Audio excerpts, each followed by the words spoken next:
KPCC ಅಧ್ಯಕ್ಷ ಮಾಡುವಂತಹದ್ದು ಹೈಕಮಾಂಡ್ಗೆ ಬಿಟ್ಟಿರುವಂತಹದ್ದು. ಹೈಕಮಾಂಡ್ ಯಾರನ್ನ ನಿರ್ಣಯ ಮಾಡ್ತದೆ, ಸೂಕ್ತ ಕಾಲದಲ್ಲಿ ಅವರು ಅಧ್ಯಕ್ಷರಾಗ್ತಾರೆ. ತಪ್ಪೇನಿಲ್ಲ. ಅವತ್ತು ಸಹ ಸತೀಶ್ ಜಾರಕಿಹೊಳಿ ಇರ್ಬೋದು, ಈಶ್ವರ್ ಖಂಡ್ರೆ ಇರ್ಬೋದು, ಯಾರಾದರೂ ಕೂಡ ಇವತ್ತು ದಿವಸ ಕೆಪಿಸಿಸಿ ಅಧ್ಯಕ್ಷ ಆಗ್ಬೇಕು ಬಯಸಿದ್ರೆ, ಅವ್ರು ಬಯಸಿದ್ರೆ ಹೈಕಮಾಂಡ್ ಅದನ್ನು ಪರಿಗಣಿಸಲಿಕ್ಕೆ ಅವ್ರ ಹೆಸರನ್ನು ಕೂಡ ಇಟ್ಕೋತಾರೆ, ಪರಿಗಣಿಸ್ತಾರೆ. ಅದನ್ನೆಲ್ಲಾನು ಆಯ್ತು ನೋಡ್ತಾರೆ, ಎಲ್ಲ ನೋಡಿ ನಿರ್ಣಯ ಮಾಡ್ತಾರೆ.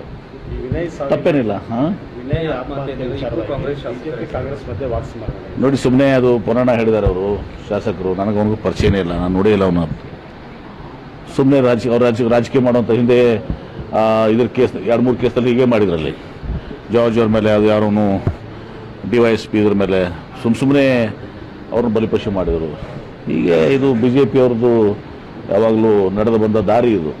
ಹಲವಾರು ವಿರೋಧದ ಬಗ್ಗೆ ಮತ್ತೆ OIC ಅವರು ಏನು ಮಾಡಿದ್ದಾರೆ, ಸುಪ್ರೀಂ ಕೋರ್ಟ್ ಮೊರೆ ಹೋಗೋದು ಬೇರೆ. ಆದರೆ ನೀವು ವಿಜಯಪುರ ಜಿಲ್ಲೆಯಲ್ಲಿ ವಿಶೇಷವಾಗಿ ಗಮನಿಸಬೇಕಾಗಿತ್ತು. ಅಮಿತ್ ಶಾ ಅವರು ಗೃಹ ಸಚಿವರು, ಎಲ್ಲ ಮಾಹಿತಿ ಇರ್ತದೆ ಅವ್ರಿಗೆ. ಬೇಕಾಗಿದ್ದು ಬೇಡಾಗಿದ್ದು ಎಲ್ಲ ಮಾಹಿತಿ ಇರ್ತದೆ ಅವ್ರಿಗೆ. ಅವರು ಹೇಳ್ತಾರೆ, ಹೊನ್ನವಾಡದಲ್ಲಿ 1500 ಎಕರೆ ರೈತರದು ವಕ್ಫ್ ತಗೊಂಡೆ. ಹೊನ್ನವಾಡದ ಕೋಶ ವಿಷಯ ನಿಮ್ಗೆ ಗೊತ್ತಿದೆ.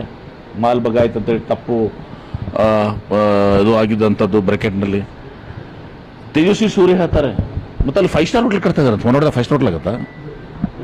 ಬಿಜಾಪುರನಾಗೆ 5 ಸ್ಟಾರ್ ಹೋಟ್ಲ್ ಇಲ್ಲ. ಆಮೇಲೆ ತೇಜಸ್ವಿ ಸೂರ್ಯ ಅವರು 10,000 ಎಕರೆ 15,000 ಎಕರೆ ವಿಜಯಪುರ ಜಿಲ್ಲೆಯಲ್ಲಿ ರೈತರ ಜಮೀನನ್ನು ವಕ್ಫ್ ಪಡ್ಕೊಂಡಿದ್ದಾರೆ ಅಂತ ಹೇಳ್ತಾರೆ. ವಾಸ್ತವ ಏನಂದ್ರೆ ನಿಮಗೂ ಗೊತ್ತಿದೆ.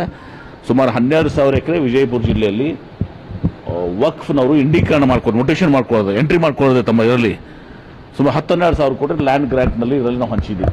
ನಿಮಗೆ ಅದೆಲ್ಲವನ್ನು ಬಿಚ್ಚಿ ಮುಂದಿಟ್ಟಿದ್ದೀವಿ. ಮತ್ತು ಅದನ್ನು ಬೆಂಗಳೂರಿನಲ್ಲಿ ಪ್ರೆಸ್ ಕಾನ್ಫರೆನ್ಸ್ ಮಾಡಿ ಹೇಳಿದ್ದೀವಿ, ವಿಧಾನಸಭೆಯಲ್ಲೂ ಕೂಡ ಹೇಳಿದ್ದೀವಿ. ವಿಜಯಪುರ ಜಿಲ್ಲೆ ಮೂರ್ತಿ ಹೇಳ್ತೇನೆ ನಾನು. ಎಷ್ಟು ತಪ್ಪು ಮಾಹಿತಿಗಳನ್ನು ಕೊಡ್ತಾರೆ. ಇನ್ನು ಕಾನೂನಾತ್ಮಕ ಹೋರಾಟ ಇದೆ, ಅದೇನಾಗ್ತದೆ ಅದು ಅಂತಿಮ. ನನಗೇನು ಗೊತ್ತಾಗ್ತದೆ, ಸುಪ್ರೀಂ ಕೋರ್ಟ್ನಾಗ ಏನು ನಿರ್ಣಯ ಮಾಡ್ತಾರೆ, ಅವ್ರು ನ್ಯಾಯಯುತವಾಗಿ ನಿರ್ಣಯ ಮಾಡ್ತಾರೆ. MLC ನೀಡಬೇಕು, MLC ನಮ್ಮ ಜಿಲ್ಲೆಯವ್ರು ನೀಡಬೇಕು ಅಂತ ಹೇಳಿ ನಿಶ್ಚಿತ ತಪ್ಪು. ನೋಡಿ, ಮುಸ್ಲಿಂ ಸಮುದಾಯ ಕೇಳ್ತಾ ಇದೆ. ಪಾಪ ಅವ್ರಿಗೆ ನಾವು 3 ಸಲ ಸ್ಪರ್ಧೆ ಮಾಡಿದ್ದೀವಿ, 2-3 ಸಲ ನಮಗೆ ಶಾಸಕರಾಗಿಲ್ಲ ಅಂತ. ತಪ್ಪಿಲ್ಲ, ಅವ್ರ ಹಕ್ಕಿದೆ. ರಾಜು ಅಲ್ಗೂರ್ ಅವ್ರು ಕೇಳ್ತಾ ಇದ್ದಾರೆ, ಪ್ರಕಾಶ್ ರಾಠೋಡ್ ಅವ್ರು ಕೇಳ್ತಾ ಇದ್ದಾರೆ, ಮಲ್ಲಿಕಾರ್ಜುನ್ ಲೋಣಿ ಅವ್ರು ಕೇಳ್ತಾ ಇದ್ದಾರೆ. ಎಲ್ಲರೂ ಕೇಳ್ತಾ ಇದ್ದಾರೆ, ಎಲ್ಲರಿಗೂ ಹಕ್ಕಿದೆ.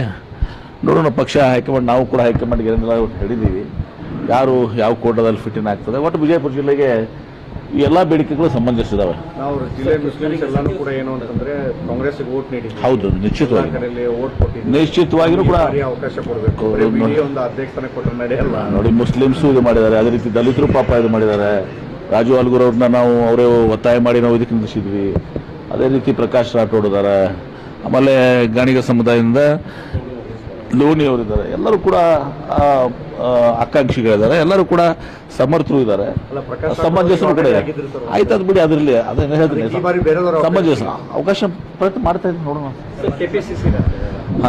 ಏನಾಯ್ತು, ಕೆಪಿಸಿಸಿ ಅಧ್ಯಕ್ಷವನ್ನ ಹೈಕಮಾಂಡ್ ನಿರ್ಧಾರ ಮಾಡ್ತಾರೆ ಸೂಕ್ತ ಸಂದರ್ಭದಲ್ಲಿ. ಅದೆಲ್ಲವೂ ಕೂಡ ಹೈಕಮಾಂಡ್ ಅಲ್ಲಿ ಸಹ ಯಾರನ್ನ ಕೆಪಿಸಿಸಿ ಅಧ್ಯಕ್ಷ ಮಾಡಬೇಕು, ಯಾರನ್ನ ಮಂತ್ರಿ ಮಾಡಬೇಕು, ಯಾರನ್ನ ಬಿಡಬೇಕು, ಏನಾಗಬೇಕು, ಎಲ್ಲವೂ ನಮ್ಮ ಪಕ್ಷದಲ್ಲಿ ಹೈಕಮಾಂಡ್ ಏನ್ ನಿರ್ಣಯ ಮಾಡಿದ್ರೆ ಅಂತಿಮ. ಅದು ಸಚಿವ ಸಂಪುಟ ಯಥಾಸ್ಥಿತಿ ಕಾಯ್ಕೊಂಡು ಹೋಗ್ಬೇಕಂತ ಹೈಕಮಾಂಡ್ ಸೂಚನೆ ನೀಡಿದೆ. ನನಗೆ ಗೊತ್ತಿಲ್ಲಪ್ಪ, ನಮ್ಗಿಂತ ಜಾಸ್ತಿ ನಿಮಗೆ ಗೊತ್ತಿರ್ತದೆ. ನಾವೆಲ್ಲ ಆಗಿದೆ, ಮತ್ತೆ ನನಗೇನಲ್ಲ ಅನ್ಸಿಲ್ಲ ಅದೇನೋ ಅವ್ರ ಬಗ್ಗೆ. ವಿಜಯಪುರ ಜಿಲ್ಲೆ ಅದ್ರ ಬಗ್ಗೆ ಬಹುಶಃ ಚರ್ಚೆನೇ ಆಗಿಲ್ಲ. ಬಹುಶಃ ಚರ್ಚೆ ಆಗಿದೆ, MLCಗಳ ಬಗ್ಗೆ ಸ್ವಲ್ಪ ಒಂದು ಚರ್ಚೆ ಆಗಿದೆ. ವಿಜಯಪುರ ಜಿಲ್ಲೆಯಲ್ಲಿ 14 ಅವರು ಉಚ್ಚಾಟನೆ ಖಂಡಿಸಿ ಬೃಹತ್ ಸಮಾವೇಶ ಮಾಡ್ತೀವಿ.